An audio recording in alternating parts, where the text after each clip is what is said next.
The Spartan Constitution, or Politeia, refers to the government and laws of the Dorian city-state of Sparta from the time of Lycurgus, the legendary lawgiver, to the incorporation of Sparta into the Roman Empire, approximately the 8th century BC to the 2nd century BC. The Politeia of Dorian Sparta, however, was noted by many classical authors for its unique features, which supported a rigidly layered social system and a strong military development of Spartan society. The Dorian affiliation Spartan society prided itself on being members of a broad ethnic group termed the Dorians, Dorish, in their language. This ethnic group self-identified on family and tribal tradition but also was identifiable by the Dorian dialect it spoke. For example, where the Athenian population called itself the Demos in the Attic Ionic dialect, the Spartan word was damos, retaining the longer prevalent in an earlier stage of Greek. On the whole, Dorian states everywhere could count on mutual identification and support.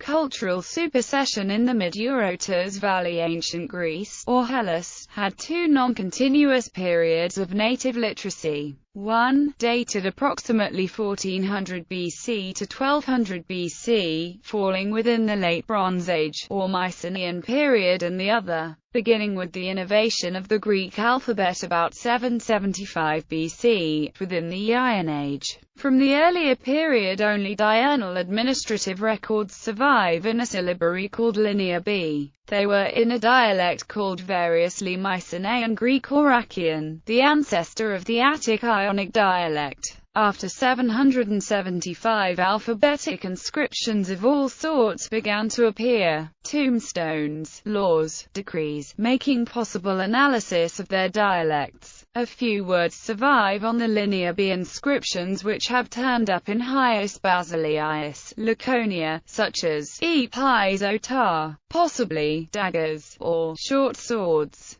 The earliest inscriptions from Sparta are dedication by one Dionysus to Helen, wife of Menelaus, on a meat hook and writing on a jar dated by Style II, about 650 BC. Both found at the Menelaon, a shrine to Helen at the site of ancient Therapna across the river from Sparta. All the evidence points to a Mycenaean Greek occupation of major Mycenaean sites, that is, walled cities on high places, citadels with cyclopean walls, palaces or villas featuring a megaron, Linear B tablets, large storage jars and other appropriate Late Bronze Age pottery. The central Eurotas Valley has two candidates for the capital of the Atride state, the citadel at Pellana and the Bronze Age town with villas on Menelaon Hill in Therapna. The latter has the advantage of being the site of a shrine to Helen and Menelaus. The circumstantial evidence all points to an occupation of the Eurotas Valley by Achaeans. If any Dorians were present, they left no trace. Therapna appears to have been abandoned or reduced to a small population at the end of the Bronze Age. A Dark Age ensued. Evidently, the administrations that employed Linear B scribes were not present in that capacity any longer. When alphabetic literacy appeared, the population employing it was Dorian. A remnant of the Achaeans comprised the population of Arcadia. Their dialect, Arcadian, with that of Cyprus, is the closest of the dialects to Mycenaean Greek. The Dorians that now occupied the valley had superseded the Mycenaean Greeks.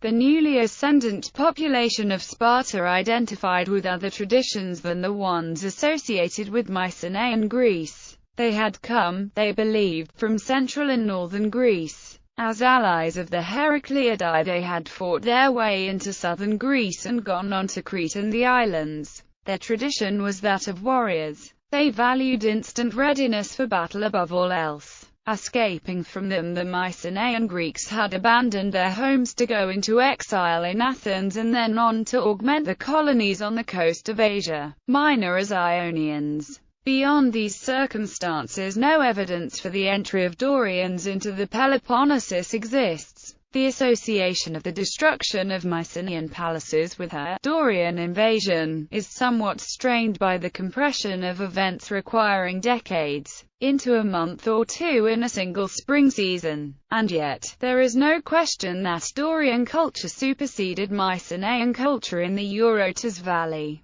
This circumstance requires either an invasive population or a revolution of a hitherto unknown and unattested resident population. The Spartan Constitution, recognizing a socially layered society, hints very strongly that this layering came about through invasion and resistance. If that is true, then the Spartan Constitution is native to Sparta and did not exist as such elsewhere. Tribal elements, the active foundation. Great Retro. According to Plutarch, Lycurgus first sought counsel from the god Apollo by obtaining an oracle from Delphi regarding the formation of his government. The divine proclamation, which he received in this manner, is known as a retra, and is given in part by Plutarch as follows. When thou hast built a temple to Zeus Silanius and Athena Silania, divided the people into phylae and into obi, and established a senate of 30 members, including the archagetae, then from time to time, appellation, between baby K and snation, and there introduce and rescind measures, but the people must have the deciding voice and the power. Plutarch provides by way of explanation. In these clauses, the phylae and the obi refer to divisions and distributions of the people into clans and phratries, or brotherhoods. By archagetae, the kings are designated, and appellation means to assemble the people, with a reference to Apollo, the Pythian god, who was the source and author of the polity.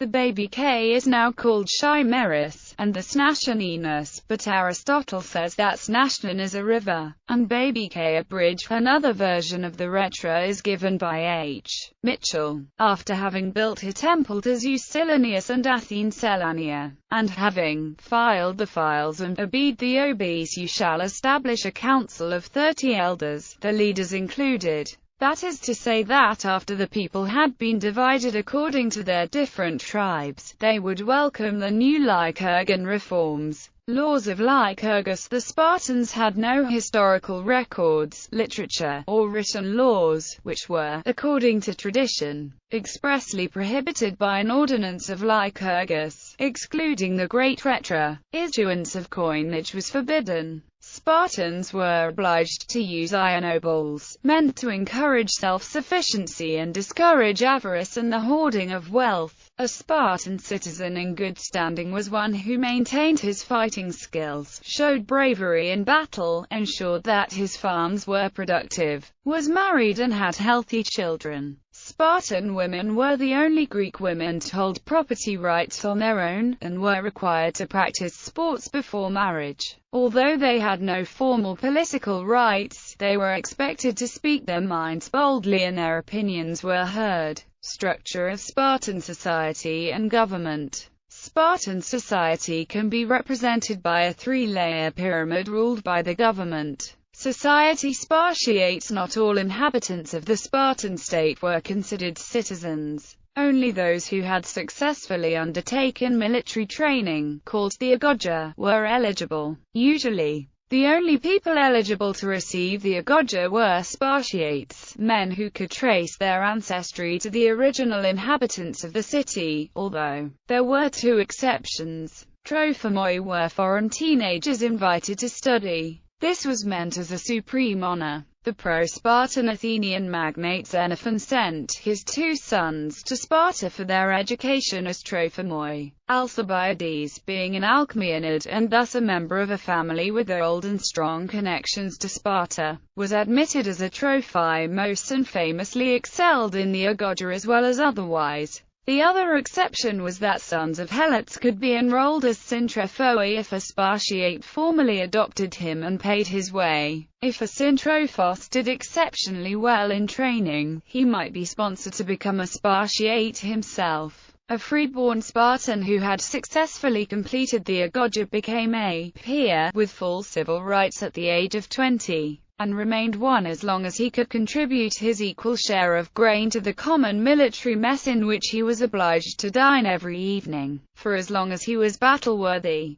This was meant as assurance that every peer took good care of his estates and patrimony. Such homoi were also required to sleep in the barracks until the age of 30, regardless of whether they were married or not. Periarisha. Others in the state were the periarisha, who can be described as civilians. Helots. Helots were the state-owned serfs who made up 90% of the population. They were citizens of conquered states, such as Messenia, who were conquered for their fertile land during the First Messenian War. Government. The Doric state of Sparta, copying the Doric Cretans, instituted a mixed governmental state. It was composed of elements of monarchical, oligarchical, and democratic systems. Isocrates refers to the Spartans as subject to an oligarchy at home, to a kingship on campaign. Dual kingship. The state was ruled by two hereditary kings of the Agiad and the Eurypontid families,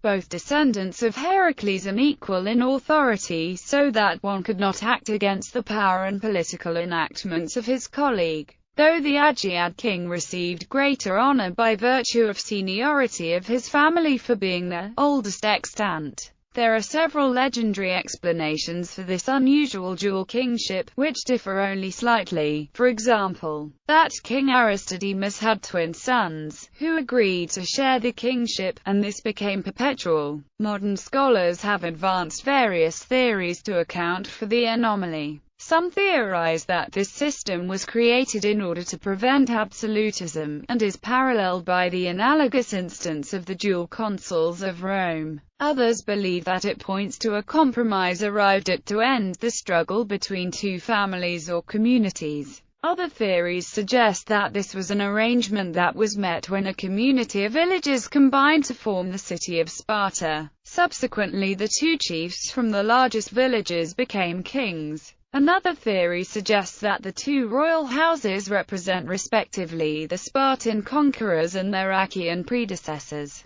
Those who hold this last view appeal to the words attributed by Herodotus to Cleomenes: I am no Dorian, but an Achaean, although this is usually explained by the descent of Aristodemus from Heracles. Either way, kingship in Sparta was hereditary, and thus every king Sparta had was a descendant of the Agiad and the Eurypontid families. Accession was given to the male child who was first born after a king's accession. The duties of the kings were primarily religious, judicial, and militaristic. They were the chief priests of the state, and performed certain sacrifices and also maintained communication with the Delphic sanctuary, which always exercised great authority in Spartan politics. In the time of Herodotus, their judicial functions had been restricted to cases dealing with heiresses, adoptions and the public roads. Civil cases were decided by the ephors, and criminal jurisdiction had been passed to the ephors, as well as to a council of elders.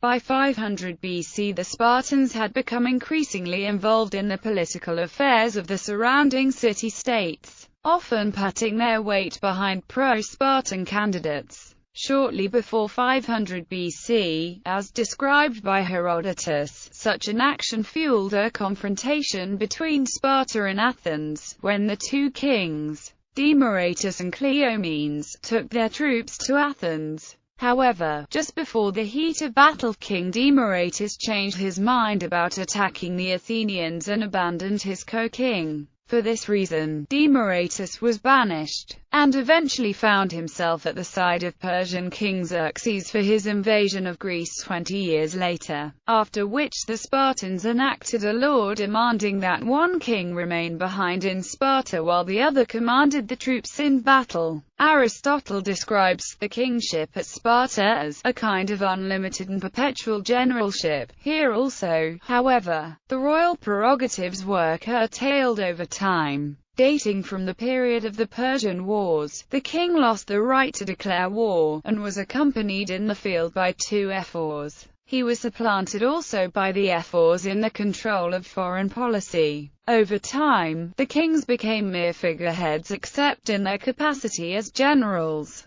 Real power was transferred to the ephors and to the Jerusha. The ephors, chosen by popular election from the whole body of citizens, represented a democratic element in the constitution. After the ephors were introduced, they, together with the two kings, were the executive branch of the state. Ephors themselves had more power than anyone in Sparta, although the fact that they only stayed in power for a single year reduced their ability to conflict with already established powers in the state. Since re-election was not possible, an ephor who abused his power, or confronted an established power center, would have to suffer retaliation. Although the 5 ephors were the only officials with regular legitimization by popular vote, in practice they were often the most conservative force in Spartan politics. Jerusha. The difference with today's states is that Sparta had a special policy maker, the Jerusha, a council consisting of 28 elders over the age of 60, elected for life and usually part of the royal households, and the 2 kings. High state policy decisions were discussed by this council, who could then propose action alternatives to the Demos. Appella. The collective body of Spartan citizenry would select one of the alternatives by voting. Unlike most Greek polis, the Spartan citizen assembly could neither set the agenda of issues to be decided, nor debate them, merely vote on the alternatives presented to them. Neither could foreign embassies or emissaries address the assembly. They had to present their case to the Jerusha, which would then consult with the ephors. Sparta considered all discourse from outside as a potential threat and all other states as past, present, or future enemies, to be treated with caution in the very least, even when bound with alliance treaties. Bibliography. Cartledge, Paul. Spartan Reflections. Berkeley. University of California Press.